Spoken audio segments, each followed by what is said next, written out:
आणि आता महत्त्वाच्या टॉप 9 बातम्या आपण बघूयात।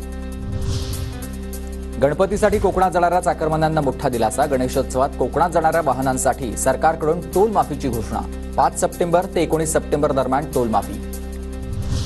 नागपूरमध्ये 100 हेक्टरमध्ये उभारणार भव्य फिल्म सिटी। मुंबई पुण्यासह नागपुरातही भव्य फिल्म सिटी उभारण्याच्या मंत्री सुधीर मुनगंटीवार यांच्या सूचना आहेत। विदर्भातील कलाकारांना मिळणार प्रोत्साहन।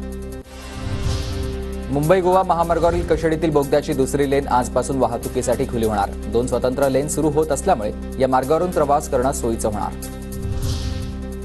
मुंबईत म्हाडाच्या घरांसाठी आतापर्यंत 53,000 अर्ज, 37,347 जणांनी अनामत रकमेसह अर्ज सादर केलेत। 19 सप्टेंबरपर्यंत अर्ज करता येणार।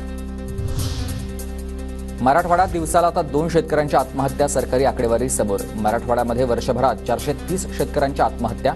बीड, धाराशिव आणि नांदेड या जिल्ह्यात सर्वाधिक आत्महत्या। चाळीसगावच्या मन्याड धरणामध्ये केवळ 10% पाणीसाठा शिल्लक। धरणावर चाळीसगाव तालुक्यातील 20 ते 22 गावांच्या पिण्याच्या पाण्याचा प्रश्न तसंच सिंचनाचा प्रश्न मिटलाय। नागपूर गोवा शक्तीपीठ महामार्गाची अधिसूचना राज्य सरकारकडून रद्द। महामार्गाचं काम अनिश्चित काळासाठी स्थगित।